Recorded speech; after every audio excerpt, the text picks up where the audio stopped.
ஹரே கிருஷ்ணா. பகவத் தரிசனத்திலிருந்து ஒரு கட்டுரை. கிருஷ்ணரே அனைவரையும் ஒருங்கிணைப்பவர். வழங்கியவர் ஆனாச்சானா பக்திவேதாந்த சுவாமி ஸ்ரீல பிரபுபாதா அவர்கள். உலகில் உள்ள பல்வேறு சமயங்களுக்கு மத்தியில் மக்கள் அனைவரையும் ஒன்றிணைக்கும் ஆன்மீக இயக்கத்திற்கான தேவை குறித்து வினவிய கவிஞர் ஆலன் கின்ஸ்பேர்ட்டிற்கு தெய்வ திரு ஆனாச்சானா பக்திவேதாந்த சுவாமி ஸ்ரீல பிரபுபாதர் அளித்த ஆர்வத்தை தூண்டும் பதில்கள். ஆலன் கூறுகிறார், கிருஷ்ண பக்தி இயக்கமோ வேறு எந்த சமய இயக்கமோ ஒரு குறிப்பிட்ட பிரிவினருக்கு மட்டுமே பயன்படும் விதமாக உள்ளது. ஆனால் அனைவரையும் ஒன்று சேர்க்கக்கூடிய ஒரு மிகப்பெரிய ஆன்மீக இயக்கத்திற்கான தேவை அமெரிக்காவில் உள்ளது. ஸ்ரீல பிரபுபாதா கூறுகிறார், அனைவரையும் கவர்ந்தெழுக்க கூடியவர் ஸ்ரீ கிருஷ்ணரே.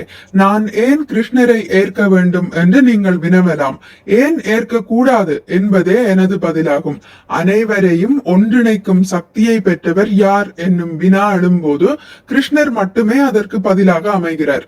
முதலில் உன்னத உயிர்வாளியான அந்த ஒருங்கிணைப்பாளரிடம் நீங்கள் எதிர்பார்ப்பது என்ன? செல்வம், அழகு, அறிவு, புகழ், துறவு, வலிமை என அனைத்தும் கிருஷ்ணரிடம் உள்ளது. உங்களுடைய தேவைகள் அனைத்தையும் கிருஷ்ணரிடமிருந்து பெற முடியும். அவரே அனைவரையும் ஒருங்கிணைக்கும் மையம். இதனை நீங்கள் ஏற்குமாறு என்னால் மெய்ப்பிக்க இயலும். பகவத்கீதையில் 3.23 கிருஷ்ணர் கூறுகிறார், மம வர்த்மானு வர்த்தந்தே மனுஷ்யா பார்த்த சர்வஷ. அனைவரும் என்னிடம் வருவதற்கு முயல்கின்றனர். அனைவரும் கிருஷ்ணரிடம் செல்வதற்கு முயல்கின்றனர். கிருஷ்ணர் மேலும் கூறுகிறார், ஏ யதா மாம் பிரபத்யந்தே. ஆனால் சிலர் என்னை நேரடியாக உணராமல் எனது பல்வேறு சக்திகளின் மூலமாக மறைமுகமாக உணர்கின்றனர். இருப்பினும் அனைவரும் என்னிடம் வரவே முயல்கின்றனர். நாங்கள் கிருஷ்ணரை சிறந்த ஒருங்கிணைப்பாளர் என்கிறோம். அவரது ஒருங்கிணைப்பு சக்தியை பொறுத்தவரை அவர் தமது பல்வேறு தோற்றங்களின் மூலம் மெய்ப்பொருளை தேடும் எல்லா பிரிவினரையும் கவர்ந்திருக்கிறார். பரம்பொருளை தேடுபவர்களை 3 வகைப்படுத்தலாம்: மன அனுமானிகள், தியான யோகிகள் மற்றும் பக்தர்கள். மன அனுமானிகள் பரம்பொருளை உருவமற்ற அருவமாக உணர முயல்கின்றனர். தியான யோகிகளோ தியானத்தின் மூலம் தங்களது மனதிற்குள் கிருஷ்ணரை காண விளைகின்றனர். இறுதியாக பக்தர்கள் பரம்பொருளை அன்பு பரிமாற்றத்துடன் சேவை செய்வதன் மூலம் காண முயல்கின்றனர். எங்கும் நீங்கமற நிறைந்துள்ள அருவத்தன்மை, உயிர்வாளிகளின் இதயத்தில் வீற்றிருக்கும் பரமாத்மா, நேரடி அன்பு பரிமாற்றத்தில் ஈடுபடும் பகவான் ஆகிய 3 தோற்றங்களையும் கிருஷ்ணரில் காணலாம். பரம்பொருளை இவ்வாறு தேடுவதே மனிதனின் நோக்கமாக இருக்க வேண்டும் என்று ஸ்ரீமத் பாகவதம் கூறுகிறது. ஸ்ரீமத் பாகவதத்தின் முதல் காண்டத்தின் 2வது அத்தியாயத்தில் பரம்பொருளை குறித்த விளக்கம் உள்ளது. வதந்தி தத்வவிதஸ்தத்வம் யஜ்ஞானம் அத்வயம். பரம்பொருள் ஒரே வஸ்துவாக இருக்க வேண்டும். 2ஆக இருக்கும் பட்சத்தில் அது பரம்பொருளாக இருக்க முடியாது.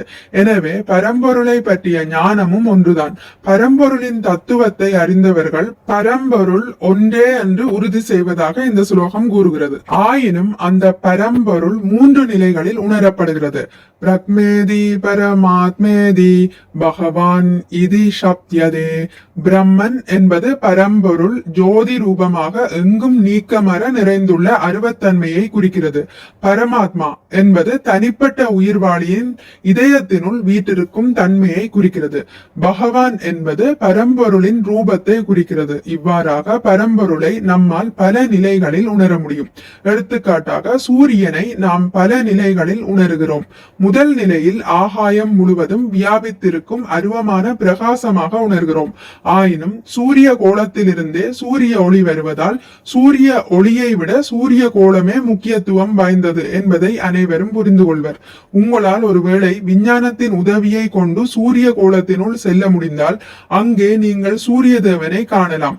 சூரிய தேவனை பற்றிய தகவலை நாம் பகவத்கீதையிலிருந்து பெறுகிறோம். இமம் விவஸ்வதே யோகம் புரோக்தவான் அகம் அவ்யயம். இறைவனை அறியும் இந்த அறிவியலை நான் முதலில் சூரிய தேவன் விவஸ்வானுக்கு கற்பித்தேன். எனவே சூரிய ஒளிக்கும் சூரிய கோலத்திற்கும் பின்னால் ஒரு நபர் இருக்கிறார். இப்போது இந்த 3 நிலைகளையும் வைத்து பார்க்கும் போது சூரிய ஒளி, சூரிய கோலம், சூரிய தேவன் இவற்றில் எது மிக முக்கியமானது? ஆலன் கின்ஸ்பெர்க் கூறுகிறார், நபரா, சூரிய கோலமா, சூரிய ஒளியா? ஸ்ரீல பிரபுபாதர் கூறுகிறார், ஆம், ஆலன் கின்ஸ்பெர்க் சிரித்துக் கொண்டே கூறுகிறார், எனக்கு இதன் பதில் தெரியவில்லையே. ஸ்ரீல பிரபுபாதர் கூறுகிறார், ஏன் தெரியவில்லை? இந்த 3 தோற்றங்களில் எது முதன்மையானது என்று உங்களால் கூற இயலாதா? சூரிய ஒளி, சூரிய கோலம், சூரிய கோலத்தில் உள்ள சூரிய தேவன். இப்போது சொல்லுங்கள், இதில் எது முக்கியமானது? ஆலன் கின்ஸ்பெர்க் பதிலளிக்கிறார், நபர் என்ற முறையில் பார்த்தால் சூரிய தேவனே முக்கியமானவர். ஸ்ரீல பிரபுபாதர் கூறுகிறார், ஆமாம், சரியான பதில். ஆலன் கின்ஸ்பெர்க் கூறுகிறார், ஆனால் கோலம் என்ற முறையில் மட்டுமே பார்த்தால் சூரிய கோலம் தான் சரியான பதிலாக இருக்க முடியும். ஸ்ரீல பிரபுபாதர் கூறுகிறார், சூரிய கோலம் வரை மட்டுமே நம்மால் உணர முடிந்தால் அது முழுமையான புரிந்துணர்வாக இருக்காது. ஆலன் கூறுகிறார், ஆம். ஸ்ரீல பிரபுபாதர் கூறுகிறார், நாம் இன்னும் முன்னேற வேண்டும். உபனிஷதம் கூறுவது போல, பகவானே உமது பிரகாசம் என்னும் திரையினை அகற்றுவீராக, அப்போதுதான் நான் உமது உண்மையான முகத்தை காண முடியும். நாமும் அவ்வாறு பிரார்த்திக்க வேண்டும். ஸ்ரீ ஈஷோபனிஷத்தில் இது கூறப்பட்டுள்ளது. பகவத்கீதையில் கிருஷ்ணர் கூறுகிறார், பிரம்மணோஹி பிரதிஷ்டாஹம், அதாவது இந்த பிரம்மஜோதி என்னும் அருவத்தன்மை பகவானின் ரூபத்தை ஆதாரமாக கொண்டு அமைந்துள்ளது.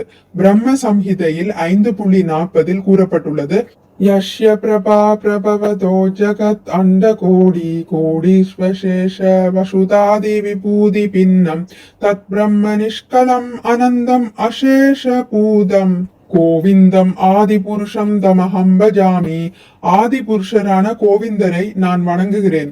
பிரம்ம ஜோதியானது அவருடைய தெய்வீக திருமேனியிலிருந்து வரும் ஒளியே. எனவே இந்த பிரம்மஜோதி என்பது கிருஷ்ணரின் உடலில் இருந்து வெளிப்படும் வெளிச்சமே. கிருஷ்ணரின் உடலுக்கு சக்தி வாய்ந்த பிரகாசம் உண்டு. அந்த பிரகாசத்தினுள் எல்லா படைப்புகளும் வெளிப்படுகின்றன. இதனை சூரிய ஒளியின் எல்லைக்குள் கோள்கள் சுற்றுவதற்கும் செடி கொடிகள் வளர்வதற்கும் ஒப்பிடலாம். அனைத்து செயல்களும் எவ்வாறு சூரிய ஒளியினுள் நிகழ்கின்றனவோ அவ்வாறே சர்வம் கலௌ இதம் பிரம்ம, அனைத்தும் பிரம்ம ஜோதி எனப்படும் கிருஷ்ணரின் ஒளியினுள் அமைந்துள்ளன. பகவத்கீதையில் கிருஷ்ணர் கூறுகிறார், மயாததம் இதம் சர்வம் ஜகத் அவ்யக்த மூர்த்தினா, பிரபஞ்சத்தின் இந்த அருவமான தோற்றம் நானே.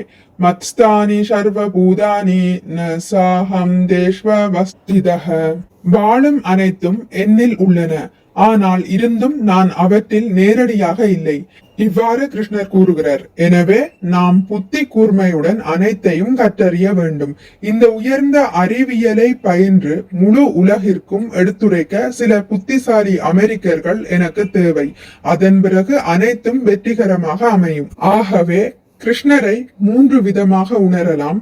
ஒரு சிலர் பரம்பொருளை அருவமாக உணர்வோர், இரண்டாவதாக பரம்பொருளை உள்ளிருக்கும் பரமாத்மாவாக உணர்வோர், மூன்றாவது அன்பு பரிமாற்றத்துடன் பகவானுக்கு சேவை செய்வோர், அதாவது பக்தர்கள்.